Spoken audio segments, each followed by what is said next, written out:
जो कैंडिडेट है ना ST SC OBC EWS, ये उनको अगर आरक्षण चाहिए तो उनको इंश्योर करना है कि जो उनका जो कम्युनिटी और जो। हेलो दोस्तों, स्वागत है आपका अपने यूट्यूब चैनल रेलवे अपडेट में। जैसा कि दोस्तों आप लोग जानते हैं, आपके आरआरबी टेक्नीशियन के फॉर्म रीओपन हो चुके हैं। जिन लोगों ने पहले फॉर्म नहीं लगाया था वो न्यू फॉर्म अप्लाई कर सकते हैं। बाकी जो एग्जिस्टिंग कैंडिडेट है जिन्होंने पहले से लगा दिया है वो बिना किसी फीस के अपने फॉर्म में करेक्शन कर सकते हैं।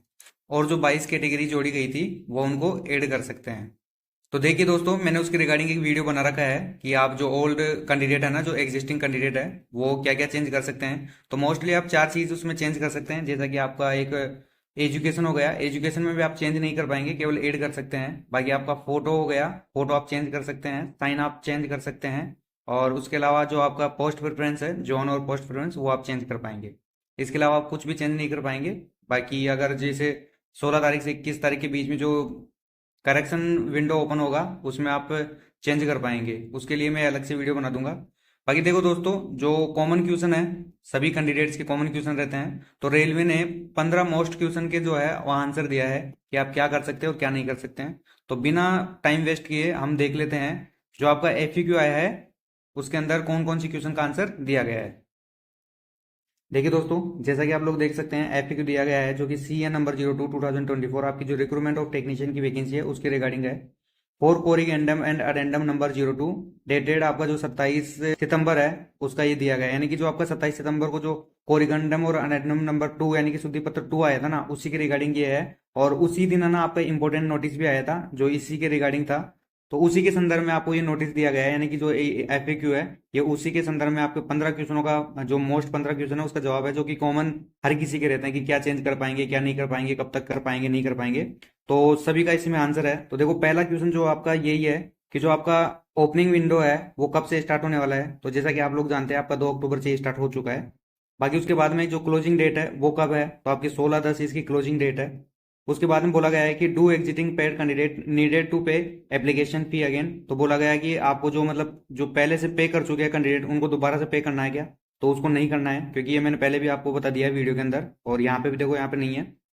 उसके बाद में अगर आगे बात करते हैं तो देखो यहाँ पे दिया हुआ है, do existing paid candidate can change RRB and add modify the post preference for all the categories notified category number 2 से 40 तक। यानी कहने का मतलब है कि जो एग्जिस्टिंग कैंडिडेट है ना वो अपना RRB चेंज कर सकते हैं क्या, मॉडिफाई कर सकते हैं, जो पोस्ट प्रेफरेंस है उनको चेंज कर सकते हैं। तो हाँ दोस्तों, आप उनमें तो कर ही पाएंगे क्योंकि वो मैंने आपको करके बताया है। तो आप जो 2 से लेकर 40 तक कैटेगरी है ना, और आप जिस जोन से भर रहे हो वहां पे जितनी कैटेगरी एड हुई है ना, आप उनको सबको एनरोल कर सकते हैं और आप वहां से फॉर्म जो भी आपका पोस्ट प्रेफरेंस है वो कर सकते हैं। उसके बाद में आगे दिया हुआ है, do existing paid candidate get access for all the field.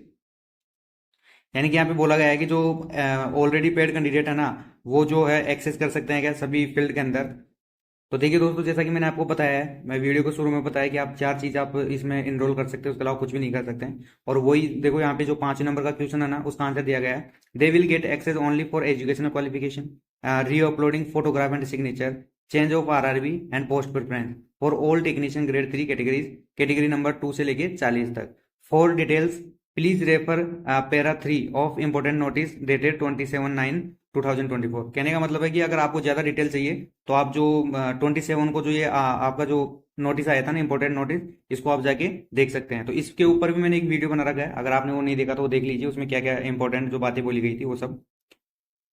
ठीक है ना। तो आप चार चीजें आप चेंज कर पाएंगे, आपका जैसे कि क्वालिफिकेशन हो गया, फोटो और सिग्नेचर हो गया, उसके बाद में आपका RRB और पोस्ट प्रेफरेंस हो गया। तो आप ये चीजें चेंज कर पाएंगे, इसके अलावा कुछ भी चेंज नहीं कर पाएंगे, क्योंकि जो आपका फॉर्म ओपन होगा ना वो डायरेक्टली आपको है ना एजुकेशन क्वालिफिकेशन के ऊपर लेके जाएगा। और वहां पे भी आप देखो, चेंज करने का मतलब है कि जैसे आपका एजुकेशन जो ऐड कर रखे हैं ना उनको डिलीट नहीं कर पाएंगे, केवल ऐड कर सकते हैं। आगे क्वेश्चन दिया हुआ है, can existing candidate submit new application. देखो यहाँ पे बोला है कि जो पहले से जो कैंडिडेट है ना वो न्यू एप्लीकेशन जो है सबमिट कर सकते हैं। तो देखो, इसका पहले मैंने आपको बताया कि वो न्यू है ना एप्लीकेशन सबमिट नहीं कर सकते हैं, क्योंकि अगर वो न्यू एप्लीकेशन सबमिट करते हैं ना तो वो जो डबल जो फॉर्म होता है ना उसके अंदर काउंट किए जाएंगे और उनका जो फॉर्म है वो रद्द किया जा सकता है। बाकी उनकी जो कैंडिडेचर है ना वो भी रद्द किया जा सकता है। तो देखो यहाँ पे दिया हुआ भी है, they should not submit new application as it will tantamount to multiple application, यानी कि वो है ना नया एप्लीकेशन सबमिट नहीं कर सकते हैं। और ये अगर मान लो कि ऐसा करता है तो ये क्या है ना, टेंट अमाउंट का मतलब होता है कि ज्यादा जो मल्टीपल से एप्लीकेशन है ना उसके अंदर वो काउंट किया जाएगा एज पर पारा जो आपका दिया गया है 1.5 CN number 02/2024। Similarly multiple application will be rejected, और जो अगर आपने मान लो एक से ज्यादा फॉर्म लगाए ना तो वो रिजेक्ट हो जाएंगे। और उसी के लिए बोला है कि आपको ना पैरा नंबर 3 का जो इंपॉर्टेंट नोटिस है उसी में देख लीजिए। तो उसका मैंने पूरा डिटेल में आपको वीडियो बना रखा है, आप नहीं देखे तो जाके देख सकते हैं। देखिए आगे है, can new candidate apply and what are the condition, यानी कि जो न्यू कैंडिडेट्स है ना वो अप्लाई कर सकते हैं और उनके लिए क्या कंडीशन है। तो देखो यहाँ पे दिया है कि न्यू कैंडिडेट जो है कैन अप्लाई, यानी कि अप्लाई कर सकते हैं। और डिटेल जो है वो आपको पारा 4 के लिए, जो कि मैंने ऑलरेडी वीडियो बना रखा है, वो उसके लिए बोल रहा है जाके देखो। तो मैंने बना दिया है, आप जाके देख सकते हैं। देखिए आगे दिया हुआ है, crucial date for education qualification, can candidate whose result expected after 16/10 apply. कहने का मतलब है कि मतलब एजुकेशन क्वालिफिकेशन की क्रूशियल डेट क्या है, और जो मान लो कि जो कैंडिडेट्स है जो कि 16/10 तक रिजल्ट का वेट कर रहे हैं, यानी कि 16/10 तक उनका रिजल्ट नहीं आएगा, तो क्या वो अप्लाई कर सकते हैं। तो देखो दोस्तों, ये तो पहले से ही जो पहले नोटिस आया उसमें बताया गया है कि आप नहीं कर सकते हैं। ठीक है ना। अगर मान लो अगर आपका जो रिजल्ट है ना वो 16 अक्टूबर से पहले आ जाता है ना, या 16 अक्टूबर तक भी आ जाता है ना, तो आप इसमें अप्लाई कर पाएंगे। तो देखो यहाँ पे दिया हुआ भी कैंडिडेट एग्जिस्टिंग और न्यू, यानी कि जो ओल्ड है और जो न्यू है दोनों ही must possess their educational technical qualification on or before closing date of window period for submission of application. For example यहाँ पे दिया हुआ है 16 अक्टूबर, candidate waiting for final result of prescribed educational technical qualification are not eligible to apply, यानी कि वो नहीं कर पाएंगे। देखिए आगे क्वेश्चन दिया गया है दोस्तों कि आपका जो पोस्ट पैरामीटर वो क्या है, जैसे कि एजुकेशन क्वालिफिकेशन क्या है और आपका जो मेडिकल स्टैंडर्ड वो क्या है। तो आपको आपको रेफर किया गया है कि जो आप अनेक्जर ए और अनेक्जर A2 है ना, ये दोनों देखिए। देखो अनेक्जर ए तो आपका जो CN नंबर 02/2024 आया था उसके लिए है, जो कि आपकी कैटेगरी 2 से लेके 19 तक है। उसकी उसके लिए अनेक्जर ए है जो कि पोस्ट पैरामीटर वगैरह वैकेंसी के लिए है।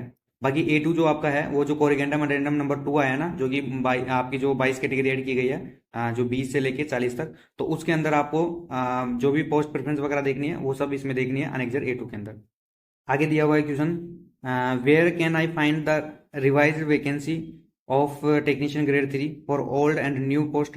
ये कहने का मतलब है कि मैं दोनों वैकेंसी है ना, जैसे ओल्ड वैकेंसी और न्यू जो वैकेंसी है पोस्ट, वो मैं कहाँ फाइंड कर सकता हूँ, कैसे देख सकता हूँ। तो देखो आप जो अनेक्जर B2 है ना उसमें जाके तो आप 20 से लेके आपकी जो 40 तक कैटेगरी है उसमें आप कैटेगरी वाइज और कम्युनिटी वाइज जो आपकी पोजीशन है ना पोस्ट की वो देख सकते हैं वैकेंसी की। उसके अलावा आपको जो ओल्ड वाली है ना, जो ओल्ड आपका अनेक्जर है वो देखना पड़ेगा। उसके बाद में आगे दिया हुआ है, what is the crucial date for reckoning age, यानी कि जो आपकी एज है ना वो उसकी जो क्रूशियल डेट है वो क्या रखी गई है। तो देखो 1/7/2024 आपकी जो क्रूशियल डेट है वो है, और बाकी जो ज्यादा डिटेल देखने के लिए आपको पैरा नंबर 5 और 5.1 5.2 जाके देखना है। देखिए दोस्तों आगे क्वेश्चन दिया गया है, what is the crucial date to claim SC ST OBC EWS status, यानी कि कहने का मतलब है जो ST SC और जो OBC EWS कैंडिडेट है उनको आरक्षण चाहिए, तो उसके लिए उनका जो क्रूशियल डेट रखी गई है तो वो क्या रखी गई है। तो देखो दोस्तों यहाँ पे दिया गया है, candidate seeking reservation on the basis of ST SC OBC EWS status must ensure that they possess the community category certificate as on closing date of window period for submission of application. For example यहाँ पे दिया हुआ है आपका 16 अक्टूबर। देखो दोस्तों कहने का मतलब है जो कैंडिडेट है ना ST SC OBC EWS, ये उनको अगर आरक्षण चाहिए तो उनको इंश्योर करना है कि जो उनका जो कम्युनिटी और जो कैटेगरी सर्टिफिकेट है ना वो जो आपका 16 अक्टूबर लास्ट डेट रखी गई है आपकी एप्लीकेशन की, तो उससे पहले है ना ये बना हुआ होना चाहिए। ये चीज का ध्यान रखना, जो आपका जो भी सर्टिफिकेट है ना, जैसे ST SC OBC EWS है उनका कास्ट सर्टिफिकेट वगैरह जो रहता है, तो वो है ना आपका जो 16 अक्टूबर से पहले रहना चाहिए। और जो कौन से फॉर्मेट में होना चाहिए, जो आपका रेलवे का फॉर्मेट दिया हुआ है ना उसी फॉर्मेट में आपका जो ये कास्ट सर्टिफिकेट जो भी है ये आपका पूरा बना हुआ रहना चाहिए। क्योंकि जब आपका DV होगा ना दोस्तों उस टाइम पे आपको ये देना होगा, ओरिजिनल देना होगा, जो भी आपका कैटेगरी वगैरह जो भी कम्युनिटी सर्टिफिकेट है वो आपको ओरिजिनल फॉर्मेट में देना होगा। देखो यहाँ पे साफ साफ लिखा गया है कि जो आपका ये फॉर्मेट में है ना प्रिस्क्राइब फॉर्मेट में आपको रेडी रखना है, और बिफोर क्लोजिंग डेट जो आपकी ये विंडो पीरियड की क्लोजिंग डेट है ना इससे पहले आपको ये रेडी करवा के रखना है। क्योंकि जब आपका DV होगा ना, जिस टाइम पे आपका DV होगा उस टाइम पे आपको ये प्रोड्यूस करना होगा, यानी देना होगा, आपको वहां पे जमा कराना होगा। तो ये आप ध्यान रखना, आपकी 16 तारीख है उससे पहले आप ये है ना रेडी करवा लीजिएगा इसका जो भी आपका फॉर्मेट है। और एक दोस्त का मैसेज भी आया था मेरे को, कमेंट आया कि इसमें यहाँ पे दिया हुआ है पॉइंट नंबर जो ये 12 है, इसमें दिया हुआ है कि आप है ना ईडब्ल्यूएस ओबीसी जो सर्टिफिकेट है ये आप अपडेट कर पाओगे। तो इसमें लेकिन जब फॉर्म भर रहे हैं तो आप विंडो ओपन नहीं हो रहे। तो देखो दोस्तों, ये उसके लिए नहीं है, ये आपको बनवा के रखना है, ठीक है ना। वहां पे तो आपका कुछ चेंज नहीं होगा, केवल 3-4 चीज चेंज होगी जो कि मैंने बता दिया। उसके अलावा जो न्यू कैंडिडेट है, सॉरी ओल्ड कैंडिडेट है उनके लिए, बाकी न्यू कैंडिडेट तो भर ही सकते हैं। लेकिन न्यू कैंडिडेट के लिए भी है ना, जो आपका कास्ट सर्टिफिकेट जो भी है ना, वो वहाँ पे आप कम्युनिटी सर्टिफिकेट जो भी है वो आप वहाँ पे डाल सकते हैं। बाकी अपलोड करना नहीं है, केवल उनका नंबर वगैरह डालना है। आगे क्वेश्चन दिया है, what is the crucial date for पीडब्ल्यूबीडी कैंडिडेट्स, यानी कि जो पीडब्ल्यूबीडी कैंडिडेट्स है ना, उनके सर्टिफिकेट के लिए क्या क्रूशियल डेट रखी गई है। तो देखो यहाँ पे रखी गई है, पीडब्ल्यूबीडी candidate must process their disability certificate, यानी कि इनको भी क्या है ना, जो 16 अक्टूबर से पहले जो भी इनका सर्टिफिकेट है डिसेबिलिटी सर्टिफिकेट, वो इनको बनवाना है, यानी कि रेडी करके रखना है 16 अक्टूबर से पहले। सेकंड लास्ट क्वेश्चन है, I am currently serving in the arm force, can I apply as an ex serviceman, यानी कि ये बोला बोला गया है कि मैं जो करंटली है ना, जो आर्म फोर्स के अंदर सर्विस कर रहा हूँ, और क्या मैं एक्स सर्विसमैन के तौर पे मतलब फॉर्म डाल सकता हूँ। तो यहाँ पे देखो लिखा गया है, you can apply N ex serviceman for this CN 02/2024, यानी कि आप जो है इस सीएन के अंतर्गत एक्स सर्विसमैन के तौर पे अप्लाई कर सकते हैं। If you will be release with in 1 year, अगर मान लो कि आप जो है ना ये फॉर्म डालने के बाद में 1 साल के अंदर अंदर अगर आप वहां से रिलीव हो जाते हो ना, तो आप इसमें एक्स सर्विसमैन के तौर पे आप डाल सकते हैं, अदरवाइज आप नहीं डाल पाएंगे। देखिए यहाँ पे दिया हुआ है डेट ऑफ डिस्चार्ज, यानी कि जो आपको वहां पे डिस्चार्ज होंगे ना, तो वो डेट क्या है, तो 15/10/2025, यानी कि 15 अक्टूबर 2025 से पहले आप है ना डिस्चार्ज हो जानी चाहिए। देखिए दोस्तों, लास्ट क्वेश्चन है, what are the dates of modification window period, यानी कि मॉडिफिकेशन विंडो पीरियड की जो लास्ट डेट है वो क्या है। तो देखो आपकी जो मॉडिफिकेशन विंडो है वो 17 अक्टूबर से खुल जाएगी और 21 अक्टूबर तक ये ओपन रहेगी, यानी कि 5 दिन का आपके पास टाइम रहेगा। उस टाइम में आप जो एग्जिस्टिंग कैंडिडेट और न्यू कैंडिडेट दोनों है ना, क्या कर सकते हैं, अपना जो भी फॉर्म में करेक्शन कर सकते हो कर सकते हैं। और जो उसके लिए डिटेल्स है वो आपको पैरा 5 नंबर देखना है, जो कि आपका जो इंपॉर्टेंट नोटिस आया है उसके अंदर। ठीक है ना दोस्तों, ये थे आपके देखो जो कॉमन कैंडिडेट्स के सभी के ये क्वेश्चन रहते हैं, क्या करना है क्या नहीं करना है कैसे करना है। तो उसी रेलवे है ना उसी का ये आंसर दिया है। बाकी मैंने आपके साथ एक्सप्लेन कर दिया इन सभी को। अगर फिर भी आपको कोई डाउट रहता है ना, तो आप कमेंट में कमेंट कर सकते हैं, ठीक है ना दोस्तों, कमेंट बॉक्स हमेशा खुला रहेगा। बाकी अगर वीडियो थोड़ा सा भी अच्छा लगा हो ना दोस्तों, अगर आपको हेल्पफुल लगा हो तो आप लाइक कर सकते हैं, शेयर कर सकते हैं, और सब्सक्राइब तो कर लेना दोस्तों। बाकी मैं एक बात बोलना चाहूँगा, जो मेरा एक वीडियो था अभी अंडर ग्रेजुएट जो एनटीपीसी की वैकेंसी आई थी, तो उसके फॉर्म को कैसे फिलअप करें, तो उसमें अच्छे खासे व्यूज भी आ गए थे और वो बढ़िया चल रहा था। लेकिन यूट्यूब ने अपनी गाइडलाइंस दिखाते हुए उसको डिलीट कर दिया है। तो मैंने उसको वापस से रीअपलोड किया है, कुछ उसमें मेरी डिटेल्स थी जो शो हो गई थी, तो उनको मैंने हाइड किया है और दोबारा से रीअपलोड किया है। जो लोग नहीं देखे हैं वो जाके देख सकते हैं, फॉर्म भर सकते हैं। ठीक है ना दोस्तों, मिलते हैं अगले वीडियो में, धन्यवाद दोस्तों।